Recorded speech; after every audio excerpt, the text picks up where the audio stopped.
Market में अभी आप देखोगे तो एक बहुत ही बड़ा फॉल हमें नजर आ रहा है और इसके पीछे का रीजन आप ऊपर ऊपर देखने जाओगे तो आपको लगेगा कि ट्रम्प का टैरिफ को लेके जो भी स्टेटमेंट आ रहे हैं उसी के वजह से है। लेकिन केवल इतनी ही सच्चाई नहीं है। जानते हैं मार्केट फॉल का रीजन क्या है और ऐसे में हमें एक्चुअल में क्या करना चाहिए।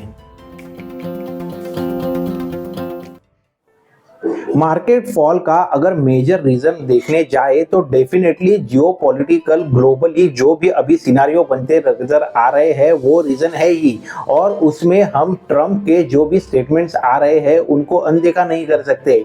ट्रम्प का ग्रीनलैंड को लेके जो भी अभी नजरिया देख रहे हैं उस तरीके से ये ग्रीनलैंड का मसला काफी कॉम्प्लेक्स होता हुआ नजर आ रहा है। ट्रम्प का यानी यूएस का यूरोपियन कंट्रीज के साथ भी टैरिफ को लेके टेंशन बढ़ता हुआ नजर आ रहा है, जहां पे ट्रम्प बोल रहे हैं कि वो 200% तक का टैरिफ यूरोपियन कंट्रीज पे लगा देंगे और इसी को रिटेलिएट करते हुए यूरोपियन कंट्रीज भी अपने साइड से यूएस गुड्स पे अभी टैरिफ बढ़ाते हुआ नजर आ रहा है। ये सभी रीजन के वजह से ग्लोबली टैरिफ तो एक रीजन है ही जिसकी वजह से ग्लोबली मार्केट में अनसर्टेनिटी बनी हुई हमें नजर आ रही है। ग्लोबली जो ये अनसर्टेनिटी नजर आ रही है वही मार्केट को अभी पसंद नहीं है। ये हो गया जियोपॉलिटिकल रीजन, लेकिन केवल यही एक रीजन नहीं है जिसके वजह से हम इंडियन मार्केट में फॉल देख रहे हैं। देखो ये रीजन की वजह से केवल इंडिया में ही नहीं तो ग्लोबली सभी मार्केट में हमें निगेटिव ट्रेंड जरूर दिखाई दे रहा है। लेकिन उसी के साथ अगर हम केवल इंडिया के बारे में बात करें तो इंडिया में मार्केट में ये फॉल होने के पीछे और भी रीजंस है।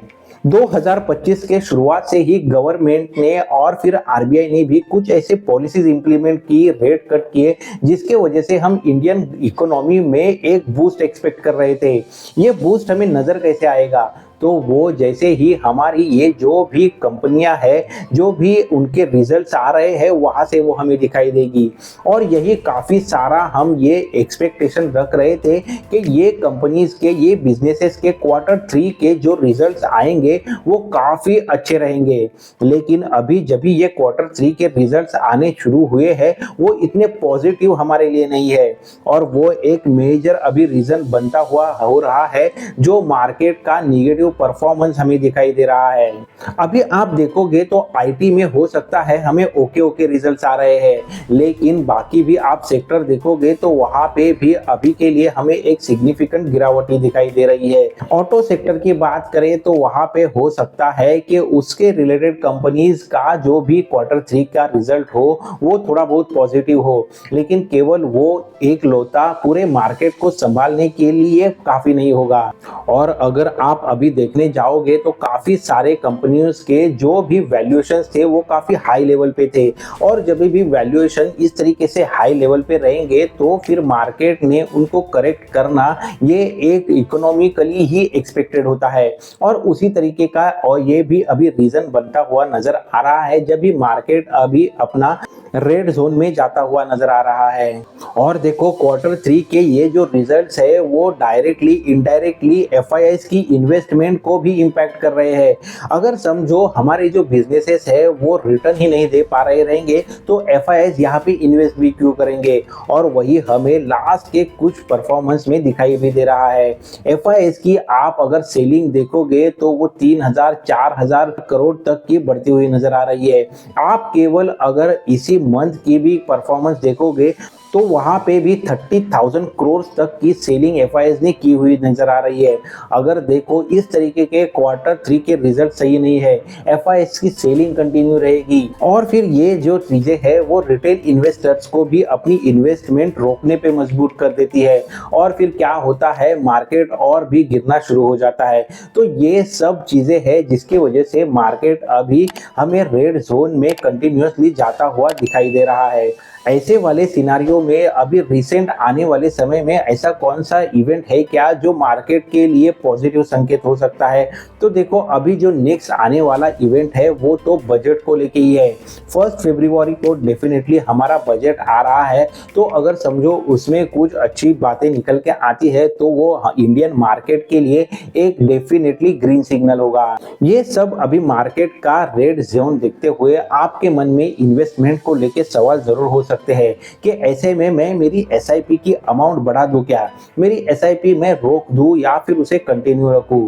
तो देखो अभी का अगर मार्केट का परफॉर्मेंस देखे यानी या फिर ग्लोबली भी जो टेंशन्स बनते हैं उनको नजर देखे तो फिर हम देख सकते हैं कि मार्केट में अनसर्टेनिटी अभी भी बनी हुई है। लेकिन अगर आप ऐसा सोचते हो कि अभी मार्केट का बॉटम बन चुका है और यहाँ पे मेरे पास जो भी कैश है उससे मैं इन्वेस्टमेंट कर दूं, तो वो आपके लिए सही राय नहीं होगी। अगर आपके पास कुछ लमसम अमाउंट है तो फिर उसको आप स्टेप बाय स्टेप जरूर डिप्लॉय कर सकते हो। ऐसे सिचुएशन में हम हमारी एसआईपी कंटिन्यू जरूर रख सकते हैं क्योंकि वो ही आगे जाके हमारे ओवरऑल लॉन्ग टर्म के गेन के लिए एक कॉस्ट इफेक्टिव एवरेज बनाने की मदद करेगा। मार्केट फिर अभी जब भी सब जगह पे गिर रहा है तभी कहाँ पे हमें कुछ अगर बढ़ोतरी दिखाई दे भी रही है क्या, तो डेफिनेटली हमें वो बढ़ोतरी देखने मिल रही है गोल्ड और सिल्वर में। तो फिर हो सकता है आपके मन में ये भी सवाल हो मैं मेरा अभी स्टॉक का पोर्टफोलियो खाली कर देता हूँ और गोल्ड और फिर सिल्वर में इन्वेस्ट कर देता हूँ, लेकिन ये कंप्लीटली रॉन्ग डिसीजन हो सकता है। अभी देखो मार्केट जब भी डाउन है ऐसे में आप अगर एसआईपी आपकी कंटिन्यू रखते हो तो वो आपके लिए फायदेमंद होगा, लेकिन आप अगर लॉस में आपके कुछ स्टॉक्स है उनको बेच के अभी हाई लेवल पे जहां पे गोल्ड या सिल्वर ट्रेड हो रहा है वहां पे इन्वेस्ट करते हो तो फिर वो एक सही राय नहीं होगी, क्योंकि अभी आप गोल्ड या सिल्वर में एक टॉप बनता हुआ देख रहे हो। और इसका रीजन भी क्या है, ये जो ग्लोबल अनसर्टेनिटी है वही रीजन है। क्योंकि देखो सेफ हेवन जो इन्वेस्टमेंट है वो मानते हुए काफी सारी इन्वेस्टमेंट अभी गोल्ड और सिल्वर की तरफ मुड़ती हुई हमें दिखाई दे रही है, लेकिन एक रिटेल इन्वेस्टर के लिए स्टॉक से अपना पैसा निकाल के उसको गोल्ड और सिल्वर में डालने के लिए सोचना ये कोई भी सही राय नहीं होगी। तो अगर समराइज करने जाए तो अभी मार्केट का जो फॉल हमें देखने मिल रहा है वो केवल ट्रम्प के टैरिफ के वजह से नहीं है या फिर केवल जियोपॉलिटिकल टेंशन के वजह से नहीं है, लेकिन Q3 के इंडियन मार्केट के कंपनीज का जो रिजल्ट आ रहा है वो उस तरीके से पॉजिटिवली नहीं है जितना हम एक्सपेक्ट कर रहे हैं, वो एक रीजन है। साथ ही में FIIs की जो कंटिन्यूस सेलिंग मार्केट में हमें दिखाई दे रही है वो भी है। उसी के साथ रिटेल इन्वेस्टर्स का भी जो इन्वेस्टमेंट को लेके नजरिया है वो सेलिंग का या फिर अपनी इन्वेस्टमेंट स्टॉप करने का नजर में आ रहा है, वो भी एक रीजन है। इसी के साथ गोल्ड और सिल्वर में भी काफी सारी इन्वेस्टमेंट अभी मूव होती हुई हमें दिखाई दे रही है।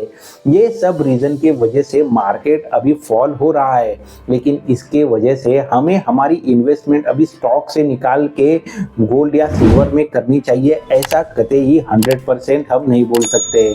आप ये सब रीजन के बारे में क्या सोचते हो, आपको क्या लगता है, क्या केवल डोनाल्ड ट्रंप के जो टैरिफ को लेके न्यूज़ है वही मार्केट फॉल का रीजन है क्या, वो कमेंट करके जरूर बताना। या फिर ये आज हमने डिस्कस किए उनके रीजन के अलावा और भी कोई रीजन हो सकते हैं तो वो भी आप कमेंट करके जरूर बताएं। आप कहाँ पे इन्वेस्टमेंट कर रहे हो, क्या अपनी इन्वेस्टमेंट की स्ट्रेटेजी बना रहे हो, वो भी आप कमेंट करके बता सकते हो। इसी तरीके के इन्वेस्टमेंट अपडेट हो, फाइनेंस न्यूज़ हो या फिर इंपॉर्टेंट मनी कंसेप्ट हो, उनको लेके इंटरेस्टिंग नॉलेजेबल वीडियोस इस चैनल पे आते हैं तो आप ये चैनल को जरूर सब्सक्राइब करना। जल्दी मिलते हैं नेक्स्ट इंफॉर्मेटिव नॉलेजेबल वीडियो में। Thanks for watching.